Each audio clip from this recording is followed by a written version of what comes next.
Alright, it's grand finals time. It's the ESL Weekly Cup, and no stranger to being in the finals. In fact, he steamrolled. Well, he steamrolled and speedran his way here. It's Dark, representing Dragon Phoenix Gaming, and his opponent in the bottom left, none other than Oliveira. That's right, big fan of Charles Olive. It is, of course, Kaizi Gaming's time. A lot of you would know him as. I prefer Oliveira, and I'm sticking with it. I've asked him, are you officially changing your name to Oliveira? You've been playing every tournament on this name recently, or do you want to still be called Time? And he said, whatever you feel like. I don't honestly. He's like, just call me either, whatever you prefer. And I was like, okay, not a great answer. And normally I'm against players changing their name, but there are a few players I make an exception for. One of them is called Nice. Nice is a terrible game. Terrible name. You see, I can't even talk about their names. Time, Nice. Essentially, if your name is just a word that's regularly used in commentary. Oh, this is a really nice push. Every time you hit it. Ooh, I don't know if that upgrade's going to be ready in time. You know, there's too many moments like that hurt you. So I'm totally okay with the Oliveira namesake. Now, what's really cool here is he's going for a 2-1-1, an old school opening. So it's a 1 Rax expand, 2nd barracks, 2nd gas, and expect the factory to go down sometime in the next probably 20 seconds, 30 seconds, something like that. Overlord comes in, sees the 1 Rax expand, and it's just a single Marine, which he's going to use. So in case the Overlord did poke in, he can basically shoo it away so that Dark doesn't get early vision on this 2nd barracks. So you'll notice the reactor goes down and the tech lab, 2nd depot. Oh, this is CC first, by the way. Sorry. CC first into 2 barracks. Excuse me, burping into my microphone as well. Absolutely disgusting. 3rd hatchery goes down. Dark built 4 Zerglings and then saw that it was command center first. So he's going to be a little annoyed that he built 4 Zerglings that don't really have a function. He can, of course, use those to maybe go break down these rocks on the right side. But I feel like the rocks on this map over here and over here, they're not super important. These rocks, yeah, maybe you want to tear those ones open. Actually, I think he should definitely get to work on those since he's just chilling for now. Factory does go down 3 minutes 12. 14 Lings on the way. So Dark has decided, hey, you're playing CC first. He sees the 2nd barracks. He's going to Ling flood. The reason he's doing this is because he knows the Marines can't move off the ramp or they'll get surrounded. So he can't defend the depot nor the SCV mineral line. So he's going to go for about 20 Zerglings. He'll go back to droning behind this. There's no reason to commit any more Lings in the production tab. You will see drones in a moment. But he's going to try and get some damage done. Throw Time, aka Oliveira, off his game. And look at this. These Lings are going to try and bait these Marines down. He's got the other Lings banking up. Oh, he's looking for the surrounders, Dark. He's trying to be sneaky right now. And he's going to go for it. Oh, the Marines. Well, with the SCVs in the mineral line, they should be fine. As long as the depots go up and the SCVs are in front of the Marines, the Lings can't do that much. And you know what? 7 Zerglings for 2 Marines. This is a perfectly fine trade. Oliveira, confident moving his Marines forward. He says, yeah, I think I can start a step back and pull the SCVs in time. So if you commit, it's a very dangerous move for the Zerg to commit into this. I think a depot there would be a good idea. Oh, man. Dark's still building Zerglings? Dark is a madman. As long as the Marines move north and get into that choke point, they're good. Oh, but Dark with some good micro. Dark got some really good engages there. Big mistakes for Time. Uh-oh, Oliveira's in trouble, but the stim comes in, and that is big. And Dark is still building Zerglings. You would never expect your opponent to still be building Zerglings here because it's such a dumb move. But Dark is honestly one of those players who really makes you question if StarCraft players are that smart, because he's one of the greatest of all time. And honestly, his build orders look like he just chose to do something randomly off the cuff about 80% of the time. And that's it. That's what he does there again. So, man, he massive overbuild of Zerglings. The units lost tab 2-1 in the favor of Oliveira. And remember, that's 2-1 when he opened command center first and was on the defensive. This lead cannot be overstated. Oliveira is miles ahead. And what happens in the rest of this is going to tell us a lot about the rest of the series. Because if you can't convert this into a dominant victory, how are you going to win a game that starts out in a more even fashion, right? That's something you got to worry about. And I'm not saying he's just going to win the game. I'm not saying Dark's going to immediately come back, but if anyone's going to come back from here, it would be Dark. Dark has got out 8 queens. He's trying to spread creep, even though he's got a very slow start on it. He's got about 40 Zerglings he's building up to now, or 30 Zerglings, sorry. He's trying to pull back his overlords. And this Marine drop is just light pressure. You just want to make sure you don't overcommit. You see a lot of queens and lings, you know he's playing safe, just pick up, get out of there. Perfect play by Oliveira. Didn't lose any units. Maybe one Marine went down, it looks like. And he's just going to rotate this drop around and see if he can slow the creep down.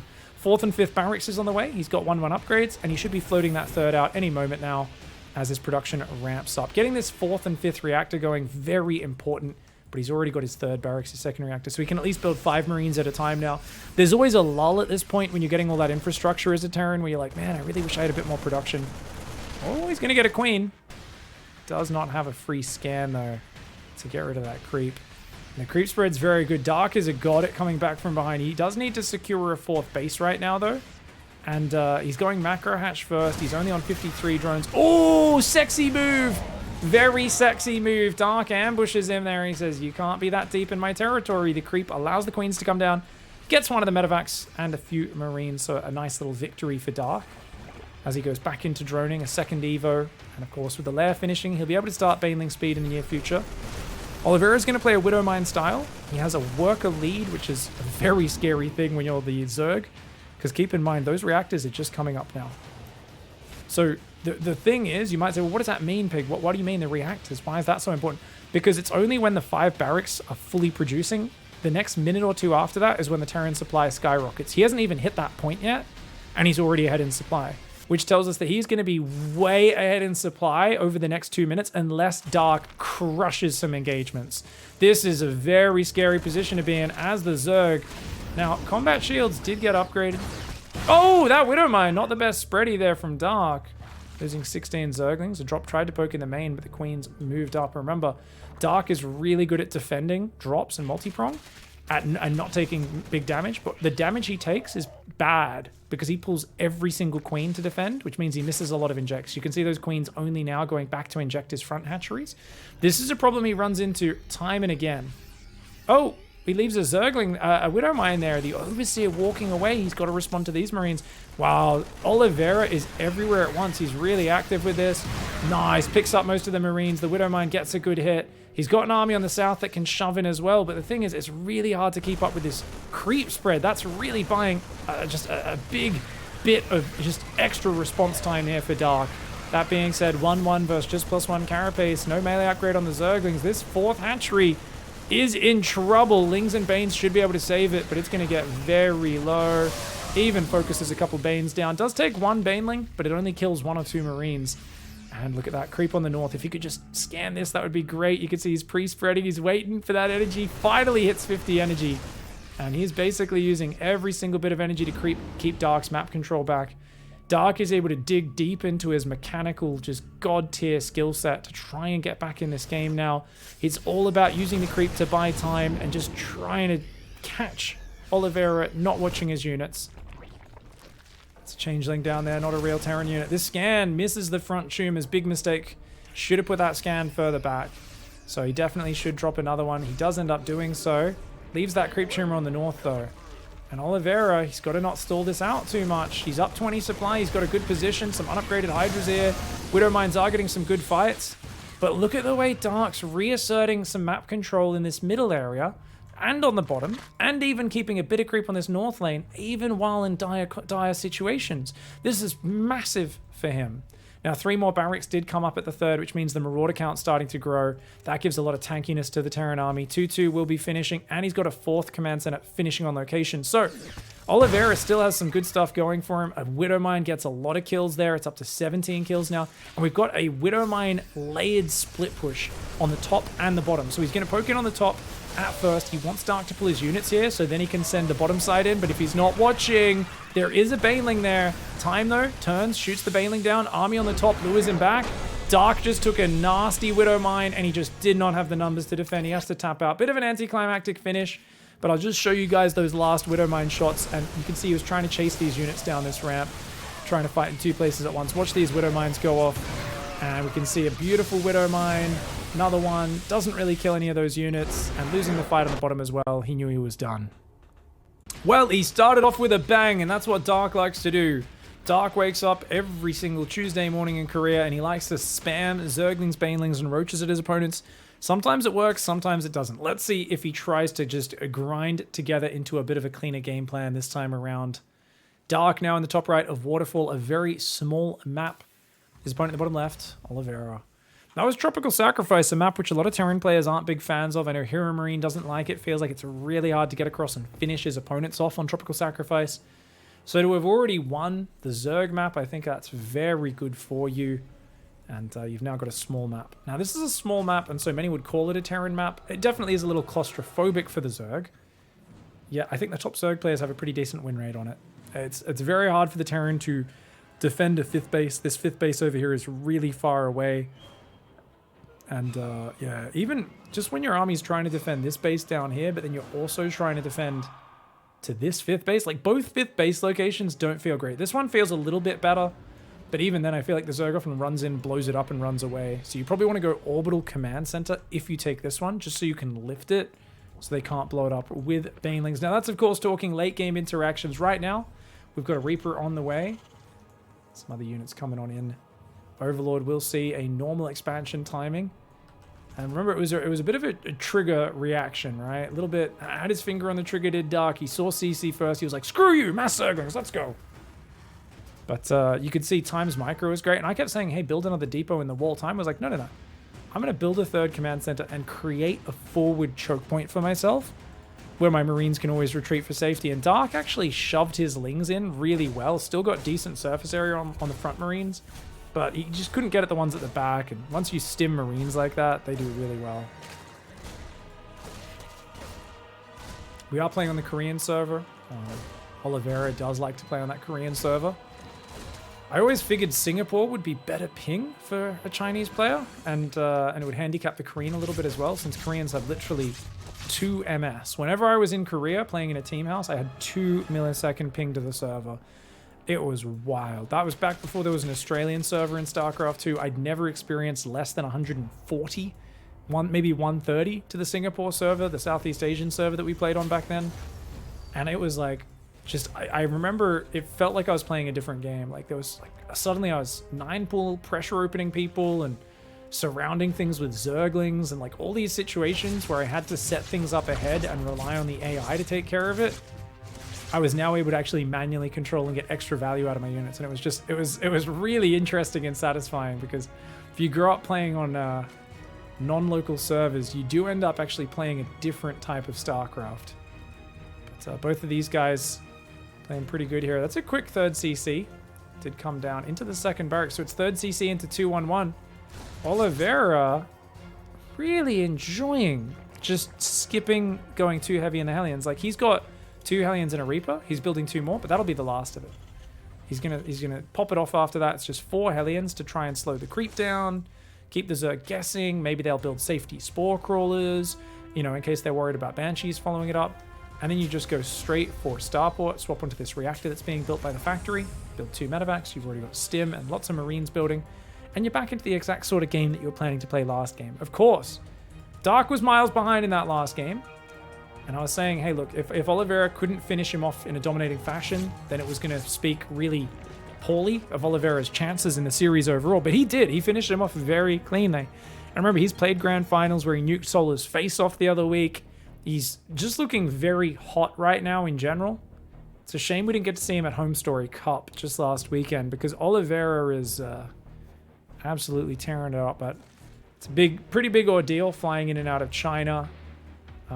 The Chinese players, man, after Katowice this year when things opened up again, oh my god, some of the experiences they had were wild.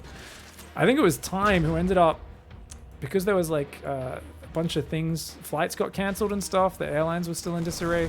He got stuck in San Francisco for a month, living at his team owner's house, I think it was, if memory serves. Like, it was crazy. I was like, why is Time on the NA ladder every day? So I was like, oh, he's stuck in America for a month until he can get another flight. Like, so he got the first flight to America, the second flight was meant to go to China, and then just got stuck there. It's a bit of a risky proposition going overseas. Here comes the double drop. Do we have an armory? Oh, yes we do, guys. Armory is about to finish up in the main.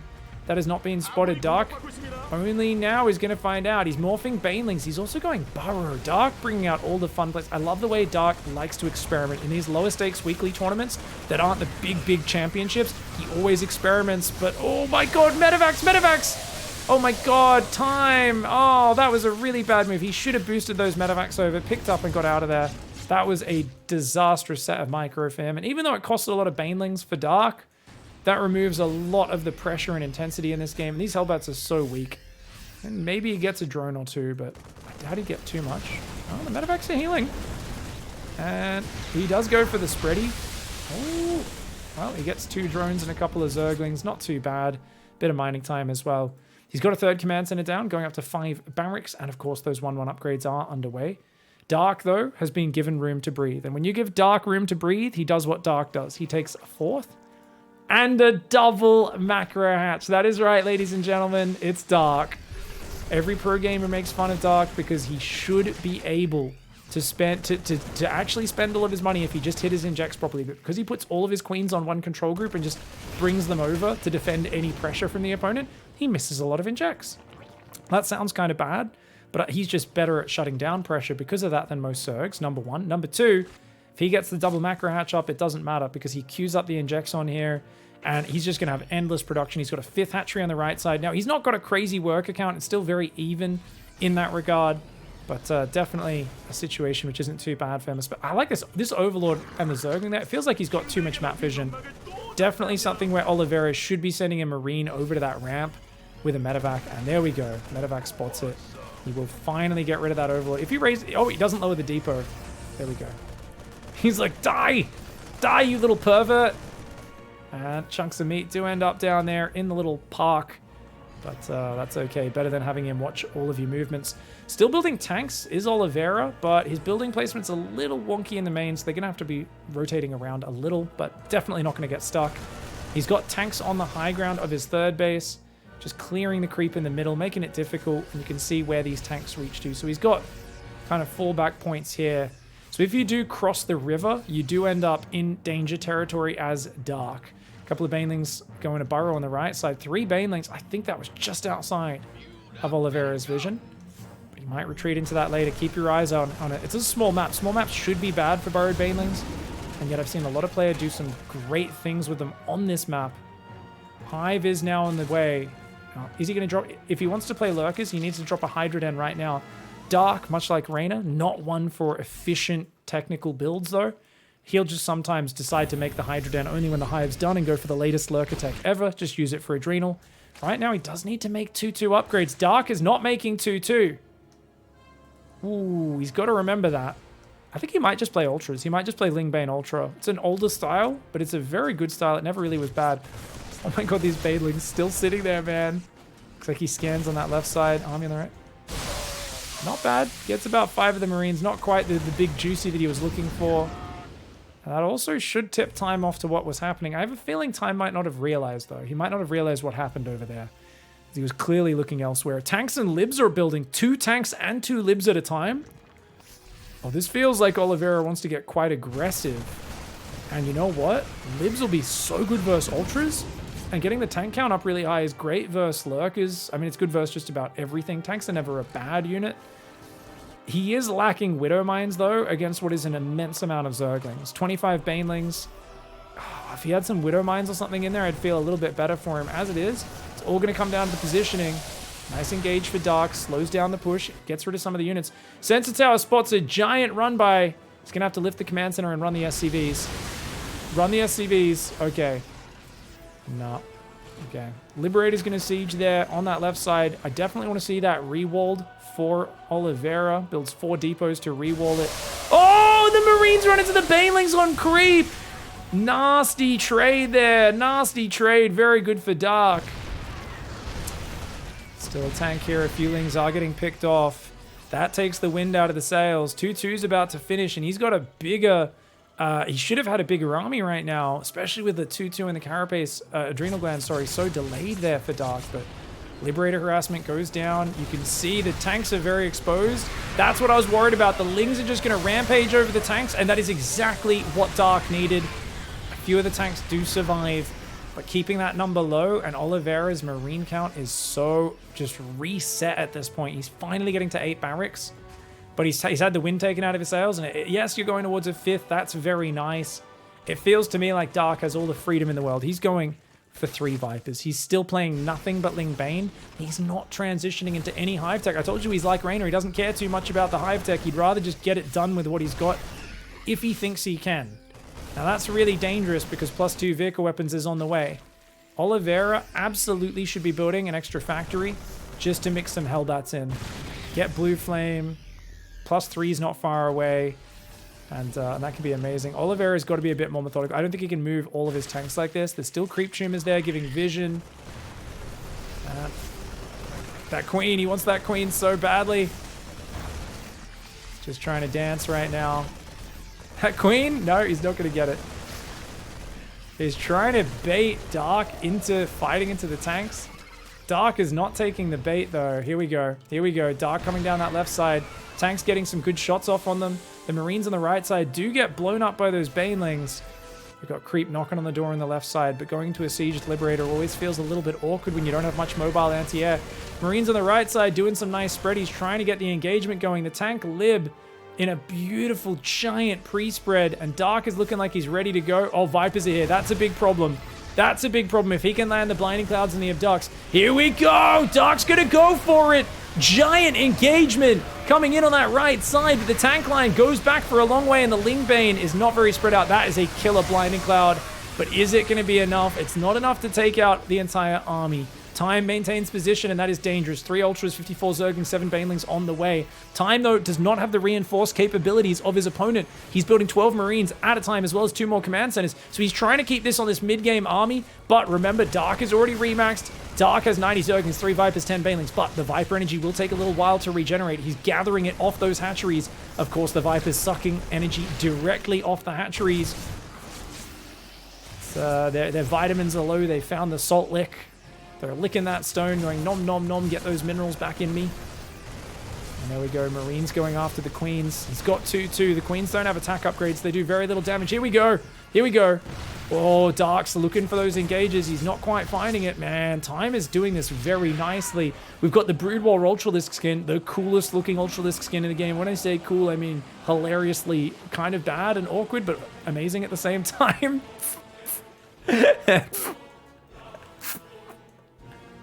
It looks so stupid. It's my favorite. Oh, he's going to deny the base. Gets a couple drones on the way out as well. Time just with a double drop up here. The Lings come in. They take a few tank shots. On the left side, Ultras try to go in, but the Liberator, you don't want to fight into Libs. Libs do so much damage. They don't care about the Ultra armor. Mass tank is still building. And at this point, it's a no-brainer to go Broodlords. A round of Broodlords literally wins the game. And Dark, I mean, he's spending a lot of gas on Banes and Ultras, but if he just has 8 Broodlords suddenly, he literally wins the game. The map is so small, Time won't have time to get a response up. He's starting Ghosts now, but he doesn't have a lot of Ghosts up. He doesn't have any Thors, no Vikings. Mostly Marine tank here. The hatchery on the right side does go down, but he's taken the Rich Gas base on the left as well as this one. 84 workers versus 84 workers. And Oliveira, I'd like to see a planetary up the middle. I feel like that's what's missing for him right now. Oh, here we go. Blinding Cloud, the Marines derp forwards because of the Blinding Cloud. Abduct on one of the Liberators, Parasitic Bomb on the other. The SCVs do not evacuate. It's actually a very good move. Oh man, the Banelings crashing through. The natural wall needs to get raised. Oliveira's a little bit slow on it. He's shoving it on the front, so he does kill one of Dark's bases. And some nice ghost pops going in on those Ultras. But oh man, he can't let Lings up the ramp. Oh, he's got to be careful. I mean, the Ghosts do have 3-3, so they do fight okay versus the Zerglings. Letting out there, burrowed Banelings on the ramp. I didn't even see them burrow. I was watching the high ground. Oh my god, great move there. Dark is a savage. Liberator's going to come back. Snipe will take out the last Ultralisk, but so much infrastructure, 26 SCVs going down. And I think even though Dark loses some hatcheries, he can rebuild that. The Terran has a more intricate setup that they need to make late game work.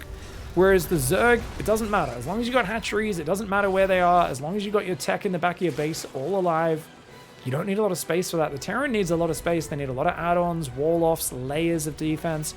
And Oliveira needs to move these units around now. Oh, do not lose that command center. Plus 3-3 finishing up for Dark now. That fight was on 2-2 for him, but it was a very good fight because it was catching time. Most of his units were sieged on this right side. So there was about like maybe 8 siege tanks, 3 or 4 Liberators, and some Widow Mines that weren't part of the fight. I do want to criticize Oliveira for not removing this creep on the right side. I think that gives way too much vision for Dark. All game long, it feels like Dark's had a bit too much vision. And Oliveira with 3 libs on the left side. The problem is that Viper Abduct yanks them out of siege mode, and then you can just run right past and overrun the ground army. I like that there's a few Widow Mines here. I think that's a really good move. Those Marines are going to try and bait Dark into a bad fight. Dark just nabs him off and then moves on to the next thing. EMP radius as well as building armor on the way. Very good upgrades there that Oliveira will need as the game goes longer. Dark has such a big mineral bank. His gas is dangerously low, but he's still got a mostly Zergling army. So that's definitely not the most important resource. Dark's being very patient. I like the way Dark's running in and out. He's really scaring Dark. Scaring Oliveira, sorry, but he's not overcommitting. Oh, Ultra run by really, really good in the pre-ghost age. Once ghosts are out, though, they just get popped, man. Ooh, it looks like siege tanks getting abducted there, maybe. Liberators getting parasitic bombed. Widow Mines do scare back that army, though. Cool thing that Time could have done there, Oliveira. He could have pulled a bunch of SCVs and repaired that Liberator. If he mass repaired that, that would have been very nice. Oh, Baneling's going for the boom boom.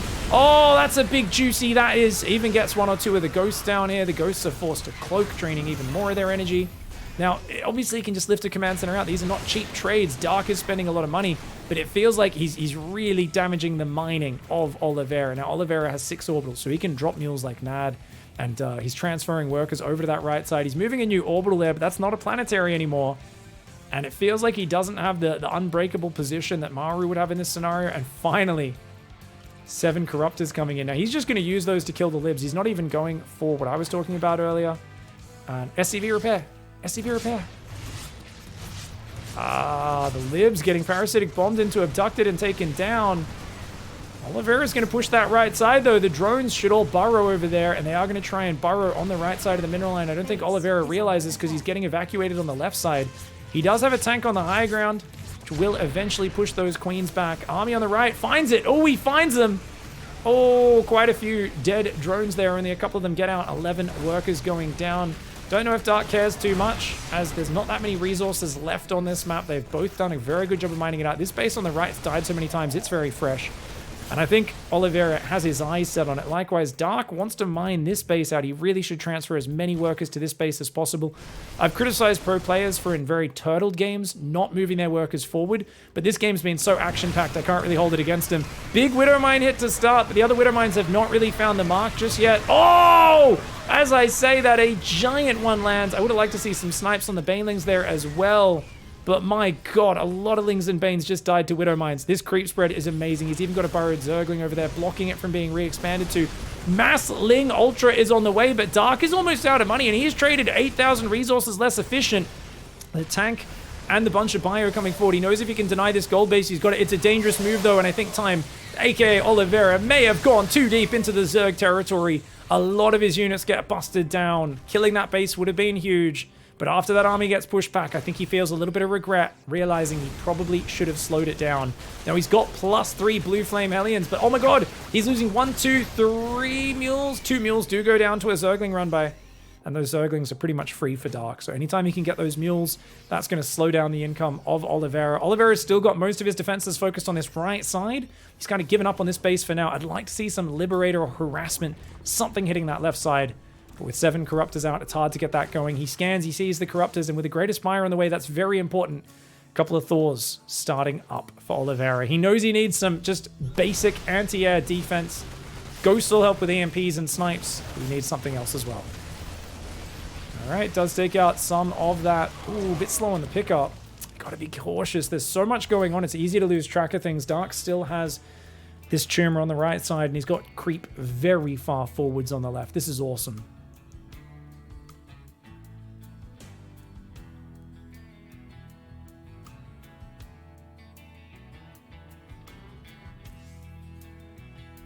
Five Infestors and Pathogen Glands are on the way as well. Spine's trying to build on this left side of the map. Zergling's going to get ready for a run by, but the scans are seeing most of what's going on. Remember, he's only got 6 orbitals though, so when he's scanning like that, means he's not mining as well as he could be. And losing the gases earlier did hurt him, but he's got quite a lot of gas mining again. Does Oliveira. That's really nice for him. And he's traded so much more efficiently. You'd think he'd be okay to slow the game down, but then you remember what Dark has done to Cure and other late game Terrans recently, and you realize why he's afraid. Oh, big snipes on the Ultras, but the Banelings are getting some good juicies on their Hellbats. There's no Broodlords just yet, though, and oh, 2 Ultras get popped on the retreat. I still think that might have been an okay fight for Dark. I don't know. It depends if Cure can get, Oliveira can get through here. Thinking about that Cure Dark game on this map recently. This is a very different sort of game, though. There's no Broodlords just yet, and it looks like he will pull back from that side. This base being mined out is kind of making Oliveira panic a little bit. Ooh, Widowmine. Not a bad Widowmine here. Oh, there's not a lot of anti-Zergling here. Blinding Cloud is beautiful. Oh my god, the Blinding Cloud's a mass Baneling. Dark does not have that much money or supply. Dark, this is a crazy move for Dark.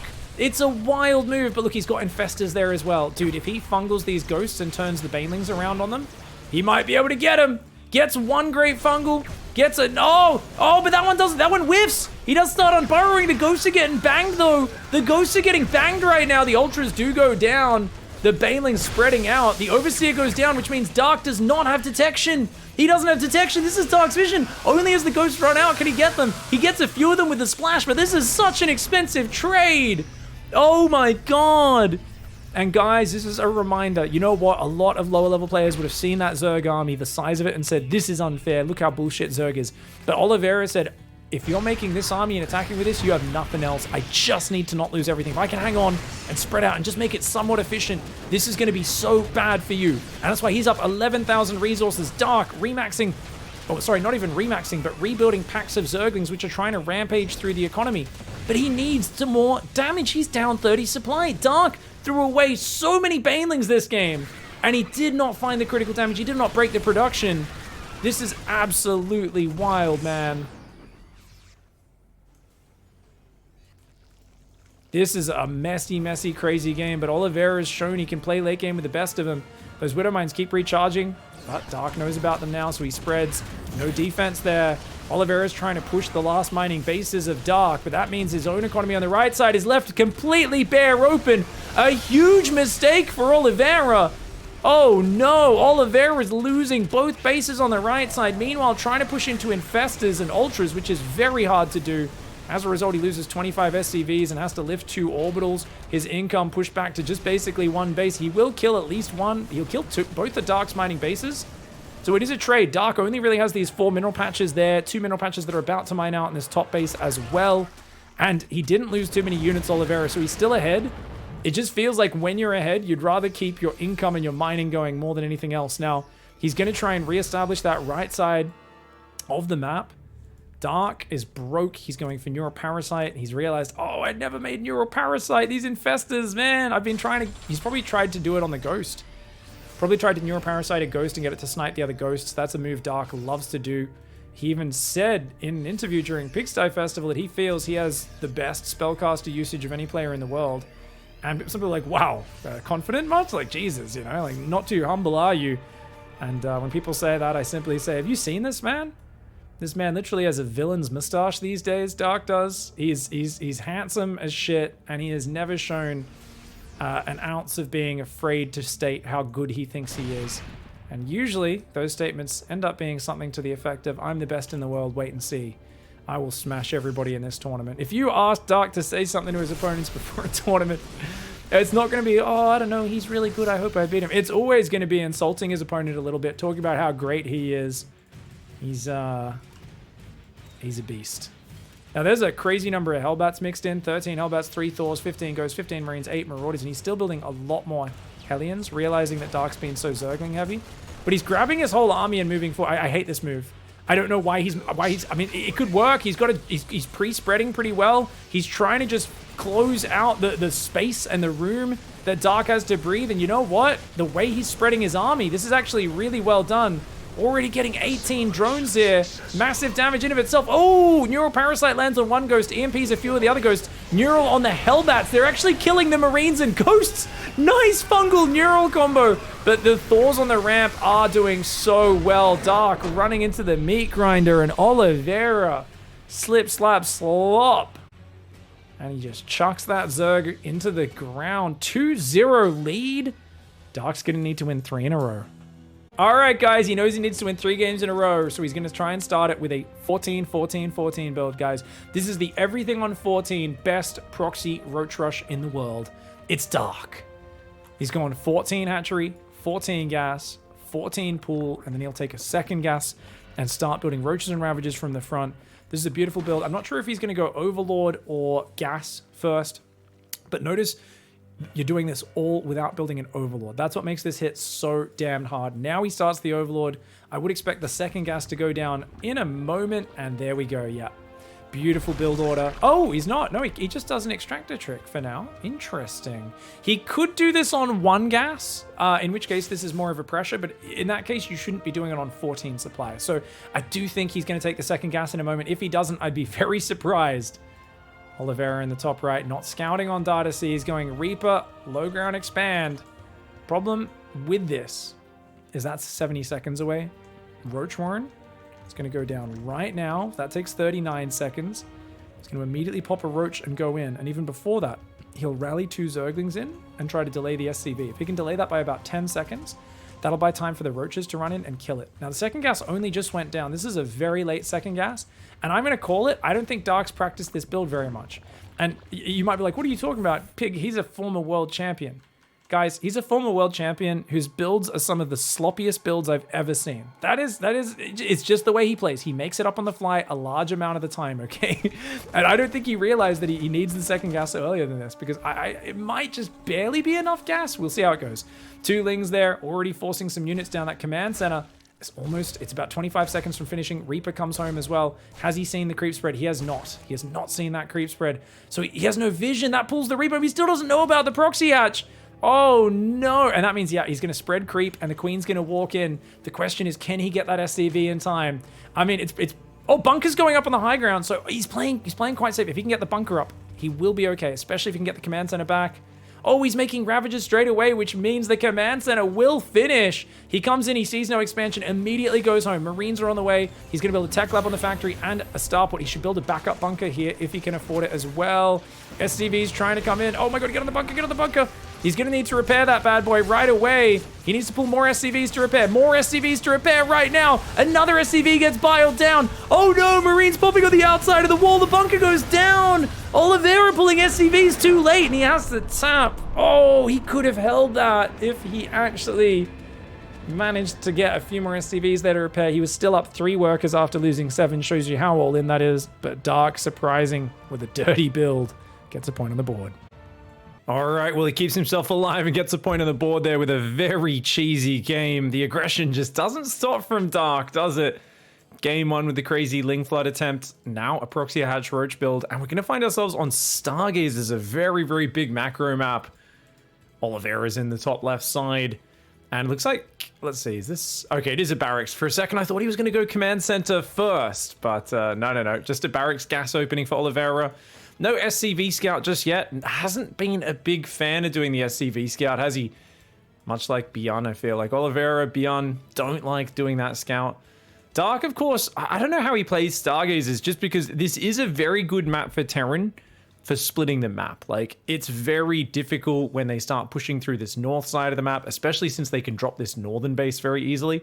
Usually the Zerg has to expand down along the bottom side, work their way towards the gold base and try to mine this out. But even mining that out, I've seen quite a few Zergs lose in the late game. And ooh, what is this? Okay, Dark is going to do a gasless build. So he's gone hatch first into a spawning pool. And he's going to mine out these minerals and go for a very quick third hatchery. Let's see how well he's timed this build out. It does take, I think, 10 minerals on each one of these. So it looks like he's going to get that down pretty much right on 300 minerals. Look at this. This drone is going to mine that patch. He's just above 300 minerals, and he gets to put that hatchery down immediately. Not bad play at all. So this is going to be a really interesting build, because he's going to have to skip gas for a long time. Otherwise, you can't afford such an early third base. He's just going to have Queens, a couple of slow Zerglings, which means Hellion run-bys could absolutely ruin him in the early game. But because on this map, you've only got one entrance, it's more viable to defend with those immobile Queens and Zerglings. Now for Oliveira, he has no idea this is happening just yet, so it's very important this Reaper gets in and goes for a scout, but oh no, he's paranoid after that last game. And why wouldn't you be? You're playing Dark. Dark is so unpredictable. We know that Dark likes to just bring out those dirty builds, so Oliveira doubles back to check for the proxy hatchery. His Marine comes out, but Dark's Overlord's already heading back to safety. Second gas on the way, so Oliveira is not going a 3 command center build. Something like Banshees or Battle Cruisers quite likely out of this. And the Reaper's going to come in towards that natural expansion right now. Queen's going to pop out. Lings have popped out. And looks like I had the sound turned off there, so sorry about that, guys. Don't know when that happened. I was like, we've got music, we've got me talking. It does seem oddly silent otherwise. There we go. All right, still no gases. I would imagine about 3:30, maybe 3:20 is when Dark wants to take those. It's very, very late. So like I said, I mean, if Oliveira realizes what's up, he can take advantage. But oh, Dark is actually so well prepared. If the Reaper jumps up here, it's going to get killed by those Lings and the Queen. Oliveira doesn't even want to take that risk. And as a result, he's just going to have no idea what's happening. So he's just going into a starport, doing a completely normal build order, up against a Zerg that is getting massively ahead on the workers. Already up 6 workers, and that's just going to continue to grow. Still no gas, guys, as well. Dark is really, really pressing it. And he's actually going to go Roach Warren before gas, which is mad because... There we go. Okay, he's going to take a gas in the main base at the same time. Obviously, Roaches cost 25 gas each. You cannot go for them without actually having gas geysers. But his drone count is growing. And look at this. Oliveira now goes on the watchtower, sees the creep in the back door already fully spread. And that alone has got to make him think, ooh, how quickly did that third hatchery go down if the creep's already fully spread to the extent? Behind it, a Viking is on the way. And that is... Whoa, whoa, whoa, whoa, whoa, whoa, whoa. That is a Marauder. That is a Marauder. Concussive Shell starts up, guys. This is a Hellbat Marauder attack. Expect to see an Armory go down any moment. He should have actually already built the Armory. He can't... Yeah, I was going to say Armory should come down before Concussive Shell. So there we go. Vikings to deny scouting, gets the Medevac, gets the Armory, and then Concussive is the last thing that you add on with this, as this is a very quick upgrade. Only takes 40 seconds. So he's going to go for a Marauder drop. It's going to be 3 Marauders and about 8 Hellbats attacking the front. This is one of the most vicious attacks out there. But unfortunately for him, Dark is skipping Ling Speed with such a late gas. He knew Ling Speed would take too long to finish, so he's going straight into defensive Roaches, and Roaches and Queens can shut this down. Now, the thing is, it's only 5 Roaches and 5 Queens. Dark has no idea what's coming, so he could just get overwhelmed and outgunned. But as I say, that 4 more Roaches are in production. 9 Roaches and 5 Queens is more than enough to defend this, and that's terrible, because remember, Oliveira's worker count is already down by about 10 workers. He hasn't started the 3rd command center. This is such a late 3rd CC build for him. This is a very committed timing. The Viking comes in. The Marauder's going after those Queens. The Aliens get on top, but they see the Roaches. They just need to run. They just need to run, but the Medevac boosted in, which means the Queens could shoot it down. There's no escape for the Medevac. One of the Marauders goes down as well. The Hellbats could try to morph on this high ground. You can see he's trying to keep these Hellbats alive. Oh, man. Oliveira's attack stopped in its tracks. And guess what? You've got 10 Roaches. You've got 5 Queens. Back to drones, baby. Dark starts a lair. Expect a double evolution chamber to go down any moment now. And I would expect him to play 1-1 range upgrades. He can swap back into Ling Bane from there. Just get a handful of Roach Ravager, maybe 20 Roaches and Ravagers, and go into a Ling Bane style, play normal. Or he could do the classic Dark style where he just goes straight up the tech tree into Lurkers, maybe adds a few Infestors to deal with the bio. At the end of the day, I mean, it's 18 SCV lead though, and it's very likely on a map like this where it's hard to push across the map, you're not going to be able to punish Dark's greed. He can push that greed insanely far. I just don't know how you get back in this game as Oliveira. It's a disaster of an opening. I don't want to call it straight away, but I do want to say it's looking like we're going to get a game 5 in this series because it's just a splendid start. We see what Dark does often when he's way behind in a game. When he's this far ahead, it's looking fantastic. Ling Speed is on the way, so it looks like he might go straight into melee upgrades here. And Roach Speed does start up, and +1 range, and an Infestation Pit immediately. Okay. Definitely would like to see Dark fully saturate this base, because I just don't think there's any way you can die when you've got Roaches on the defense, and you're this far ahead. Dark is building 8 more drones, so that's a nice way of doing it. A 4th command center goes down for Oliveira. Obviously, Oliveira's just turtle up. Like, he can just sit at home. He's going to poke around, maybe get a drone or 2, but he's being a bit cautious, doesn't want to lose these units. So he's basically just chilling and saying, I've got to sit in my corner for the next 4 or 5 minutes of this game, try to max out on bio, and then maybe I can do something. But by that point, Dark has so much time to get towards Hive. His infestation's done. If he goes straight Hive, straight Lurkers, get some Vipers for the siege tanks that are building, I mean, it's going to be a deadly push timing. And a second factory goes down for Oliveira. Hopefully, Oliveira does go straight for the tech lab. on that and just goes double tank production, because we can see it is that infestor style, that dark style. So he gets 2 infestors just to help with fungal, and then he's going to add lurkers, hydras, and vipers, and just have a massive ground pounding army. You're going to need a lot of siege tanks to deal splash damage and to outrange that army. Otherwise, your bio will struggle. There's a point usually where the Zerg has to be very worried, right when the Terran maxes out, and they're both maxed out, but the Zerg doesn't have any lurkers yet. Those infestors are kind of the only splash damage that can allow them to compete with the bio. In this case, that timing doesn't exist because Oliveira is so far behind, and I would be surprised if Dark lets him take this 4th. The 4th is floating out now. I guess he could move his tanks down, and he only really needs to defend one central area.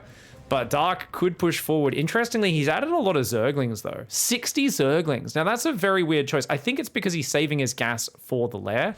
And no 5th base on the way yet for Dark either, which I think is a bit peculiar when you're this far ahead and you're rushing up the tech tree. Getting up the 10 gases is actually very helpful. He does have a drone there, so he's thinking about taking it. He's still spreading his creep forwards. He's got 2-2, and he's going to go for the lurker. Movement speed first, so you can tell he wants to be really aggressive with the lurker positioning. Nidus Worm goes down, and that 5th base. Roach on the watchtower is going to get picked off by these Hellions. A few more Roaches coming over, but the Hellions say, hey, we outnumber you enough. We can actually win this fight. And indeed they can, but the rest of the Roaches will come over. Good micro by Dark, keeps those bad boys alive. Marines coming forward to try and deny some creep. Obviously, he can't really fight the army or anything like that, but he's going to just try and put a bit of pressure on. 5 siege tanks are out. That's the answer to the Roach Hydra army problem. There's 3 Vipers popping out. One of them has already come out of these hatcheries. It's going to start gathering energy.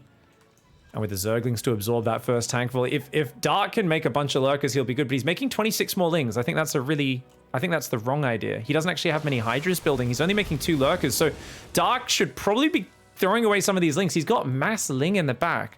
I don't know if he realizes that he's built so many Zerglings, because they're not in a control group. He's got like 60 lings in the back of his base. 84 lings now. Dark is making a bit of a weird compositional choice. Oliveira over here is like, play like Maru, play like Maru, play like Maru. Just wall off, make tanks, spread him out, and try to survive. But even here, he's in a bit too much of a tight formation where Blinding Cloud could ruin him. 5 lurkers are on the way. They've got the range upgrade and 2-2 on the way. I think when the range upgrade and 2-2 is done, that's when he's going to hit the strongest point in his army. Dark's now trying to go a 3rd Evo chamber and a Baneling nest. He's got way too many Zerglings, though. I mean, they're not a bad unit. I wouldn't mind him going for a big run by or something like that, but he's definitely not got the highest quality army in terms of raw damage. If the lurkers connect with the bio, it can work out, though. There we go. We've got lots of Spore Crawlers on the top side. Oliveira does have to be a little careful. Dropping across the gap can be nice, but lots of Queens coming down to deal with that one. He's going to send a few units down the front as well. The medevac does go down. Oliveira does focus down 3 drones, but that drop gets cleaned up. These guys, a couple of them do get saved. And this area is pretty much unengageable as a Zerg player. But wait, oh, abducts a Marauder and 3 siege tanks. Oh, looks like one of them barely gets away in the red, but oh my god, Fungal! Big Fungal on the ramp! Oh my god, Darklands, some giant Fungals. Oh my god, he slays that army. But unfortunately, most of that was just +1 carapace Zerglings versus 2-2 bio. The lurkers are finally coming down. This is what I was talking about. Where are his lurkers? He's now building more lurkers, but he's actually going to lose control of this base. A big mistake for Dark to be so heavy on the Zerglings. I mean, he had complete map control and did not take advantage of it, and that is something that's so rare. A player that's so good from behind, you expect to also be a god from ahead, and yet Dark gives up control of his 5th base. Oliveira grabs that and quickly runs home, saves 5 siege tanks in the medevacs. He's got his own 5th command center on the way, 3-3 upgrades. Oliveira is not going to give up easily. Now, finally, Dark pops the Nidus, but Oliveira, very safe, knew this was always an option, left a siege tank on that north side, even adding some turrets as well. So very well done there on the cleanup. But you know what? Dark senses that he has momentum from the early income lead. He's got a massive lurkers, 17 lurkers coming across the map. He's in a bit of disarray, though. Dark should not be fighting this early. A bunch of his lurkers are taking some big hits. We need to see some abducts on those siege tanks. Oh, very good abducts. Bam, 3 siege tanks go down. But that does mean the Vipers are out of energy, and there's still 5 siege tanks behind this. The bio is very wounded, though. If Dark decides to shove, he could move up and shove on that planet planetary and take it out. Most of those tanks would not be in range. Only one tank would be shooting him. Oh my god, look at that. He's going to suck energy off his own Nidus Worm. Dark wants the kill right now because he lost the 5th base. He's only on 73 drones, so he's not building a super late game advantage. He's building a giant army, and he wants to use that army to win the game right now. Oliveira, not wanting to give up, goes on the north side with the Marines. Looked like a good move for a moment, but the Marines do get overwhelmed by those lurkers. The lurkers coming out with a giant spready. And remember, keep in mind, Oliveira doesn't actually have many scans. He's only got 3 orbital command centers. He's got only 2 scans available. Another abduct comes down. 1 siege tank falls. The Ghost does snipe one of the Vipers, but not before the Ghost does get... Oh, it gets saved! Oliveira picks up the Ghost, ferries that one to the backside. Man, Oliveira really is playing like Maru right now, bringing out his slick defensive moves to try and stay alive. The lurkers are shoving, though! Oh, man, they get in range of 2 of the siege tanks, but wait, there's 2 siege tanks still out of range, and they are exacting a big punishment upon those lurkers for that move. And there we go. An EMP, I think, just landed on one of the Vipers. Another siege tank does get abducted, but there's still a tank out to the left, and this is making it very expensive for Dark to push into this territory. On the other hand, there's very few scans left available. The Vikings run forward to take out all of the Vipers, and that is massive. At this point, Dark needs to open a new front.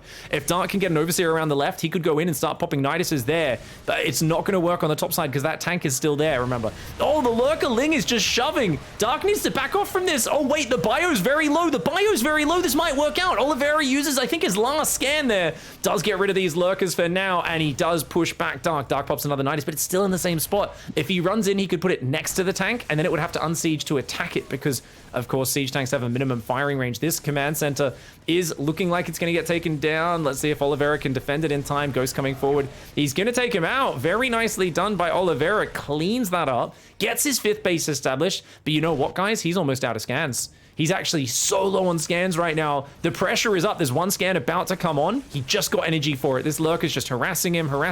Attacking on the bottom side. A Lurker sieged up. He has to use the scan on the bottom, which means he doesn't have any scans for that top side. So that Lurker's just going to keep doing damage. Overseer runs on in here, but the missile turrets are going to stop it. Dark, he's so close to breaking Oliveira due to the lack of scans, but it feels like he's lost faith in this move working anymore, not realizing what we know, that there is the last scan for about 40, maybe 30 seconds. Oh my lord. That is massive. Oliveira literally just refuses to die, hangs on. At the end of it, he's 5,000 resources more efficient. And not just that, Dark was on 75 drones this whole time. This was not a 100 drone Zerg that can just throw units into the meat grinder. This is a very, very aggro Dark. And remember, he's still got a lot of Lings in his comp that only have +1 melee. He's adding fungal pathogen glands, +2 melee, +3 carapace, baneling speed as well. So he wants to mix banelings in to help defend this army. But I feel like, honestly, Lurker, Viper, Infesta absolutely can trade pretty well against this. You just can't sit on the edge of the tank range. The problem right now, he needs to run forward and slow this army down. He's only got 4 Lurkers. He needs to morph more Lurkers, which he's doing, 5 more Lurkers, and he needs to siege up in front of this army. He's letting Oliveira just dive on creep. Oliveira turtling all game long. Zero fear, starts shoving on creep. The Ling Lurker wants to go for a bit of a run by. Dark can't make up his mind, though. He could have dived on that planetary, and it might have been an okay call, but he's decided to change his mind. He says, no, I don't know if that's actually the right call. The Marines down here in the bottom side could get surrounded. You can see there's a giant tank liberator wave. I gotta say, though, Oliveira was so far behind. The fact that he's putting his whole army on creep like this is making me incredibly nervous. Even though he does have a bit more money than Dark, I'm so worried that this army's just gonna get monster moded. It could get rolled over. Dark rotating around the left side with a massive Zerglings going for the run by. He's pulling drones back in the bottom right. The army looks like it's getting F2'd home. The wall-off does get up, but those Lings will tear that wall-off down. These are Adrenal Gland Zerglings. Oh, wait, no, they aren't. He never made Adrenal. Banelings and Lurkers clean up the Marines in the bottom. These Zerglings don't have Adrenal. A huge oversight from Dark, missing that 40% attack speed upgrade, one of the most powerful upgrades in the entire game. But nonetheless, the Lings are going to get some damage. They're going to clear out that natural of workers and pick off these SCVs. My god, they don't do much damage, though. +1 melee Zerglings with no Adrenal versus +3 armor SCVs. It's not every day that SCVs look like particularly tanky units, but apparently when the upgrade differential looks like this, it makes a big difference. I'm used to watching workers melt to crack Zerglings, but in this case, it's just not the way it's going. The Lurkers, the Banes run down. He will clear these tanks out. Well done. Drops a parasitic bomb there. Queens should take out that Lib pretty easily. Lib didn't even siege up at max range, so it goes down. Still more SCVs dropping in the main. I don't think Oliveira really cares about those SCV losses because he's still got 77, and most importantly, this has all bought him the space to take a 6th base on the bottom. And now we've got a Lurker, Ling, Bane, Viper comp. If the Banelings hit the Ghosts and the Marines, and the lurkers can kind of get on top. That'll be great. But there's so many tanks and so many units that it is scary. That was a lot of siege tanks that he took out. Mass lurker drop at the top. Dark going for a crazy YOLO. His army should hit the bottom at the same time. He absolutely should hit the bottom at the same time. It looks like he's a bit paranoid. Dark thinks time is going to go and do a counter offensive, but he's not. If he runs in, he could kill that base for free. Dark is trying to reinforce the Nidus. Now he moves down the bottom, but I gotta say, Dark is just in a bit more of a defensive mindset than we're used to seeing him. He's a little bit slow to take that opportunity. Oliveira is just gonna dive on the lurkers, a crazy move. And I thought Dark might actually win that fight, but the banelings weren't ready, so he tries to unsiege. A lot of the lurkers die before they can get out of there. Despite that, he got a lot of SCVs. He kills even more on the bottom. Lurker baneling coming north, but uh-oh, get out of there. That's a lot of tanks and Marines coming in. Oliveira will not let Dark gain more ground. Dark lost a lot of lurkers on the north. Now he's losing a lot of lurkers on the south. A few more lings run in though, and oh, that does turn the fight around in his favor. Oh my god, he just can't stay too focused on one area at one time. Double parasitic bomb, beautiful. Does take out a few Vikings, and a medevac gets heavily damaged as well. All those air units are very heavily damaged. This northern base is now the weak point. I'd like to see Dark abandon this position very soon. Remember, there's actually, we were talking about scans earlier. He never added orbitals. He never added orbitals. He's only got a few scans available. It's very hard for him to actually break out of this contain. And he's going to pull back Burrows of Zergling in the bottom side. More infestors are on the way. We've still got 7 lurkers, so it's Hydralink, Bane, Viper. I feel like Dark's trading pretty well, just maintaining that 5,000 resource differential, but he never got the gold-based mining. And that's the only base advantage you get, because you both just get these 1, 2, 3, 4, 5, 6 bases on your side of the map. And then there's the gold base in the middle, but that's the only base advantage you get as the Zerg. And because it only has 6 mineral patches, it's not as much minerals as a normal full blue mineral base in terms of stuff you can get out of it. Lurker, Baneling trying to ambush, but he's kind of stuck behind each other. The Hydra, Baneling, Lurker got stuck behind. Even though he landed one good Blinding Cloud, his Vipers are now out of energy. Dark, this army is a real hodgepodge of units. I mean, don't get me wrong, it can be very effective, but it is a little bit random right now. He's got a Nidus in the back, but he's not using it. And look at this, just completely unafraid. I can't believe Oliveira keeps shoving on creep.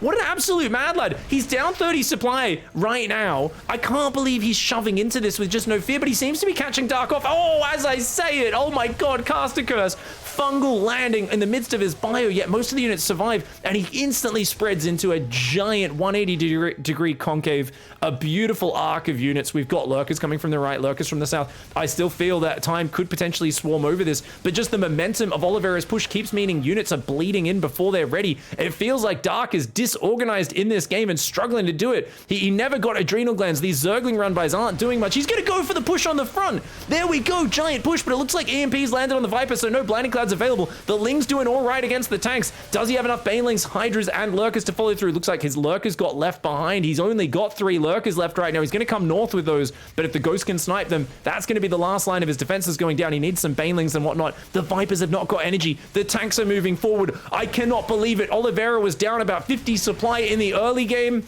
and just a tiny bit of indecision, just a tiny bit of keeping his foot off the accelerator from Dark, and Oliveira took advantage. He locked down his defenses, and the moment he had an opportunity, he went for the counter-strike. Ling run-by comes in. Oliveira already evacuates the SCVs ahead of time. Fantastic play. The Marine Marauders spread in all different angles. The Lurkers get sniped down. That means the 6th base is going to go down for Dark, and Dark is now in huge trouble. The Vipers both get gunned. Dude, the advance, the way he's just spreading and dodging fungals is insane. Lings may catch a siege tank on the rally, but that's all they're going to catch. A few more lurkers come up. Transfusers try to save them, but there is just too many units for Oliveira, and he manages to make an insane comeback in a game where it really looked like he was so dead and it was going to be a game 5 at the start, but he just defended those waves of lurker aggression so well.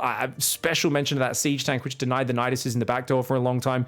I do think Oliveira was on the brink of his scans. If Dark was a bit more aggressive, maybe he could have got him, but shout out to Oliveira for honestly just putting Dark in that defensive mindset and shoving on creep when he did, all the way to the bottom right side and then all the way through the middle. I mean, that was a wild amount of confidence, and yet it just shows his excellence and how good Oliveira is right now. He takes the weekly cup. GG, well played.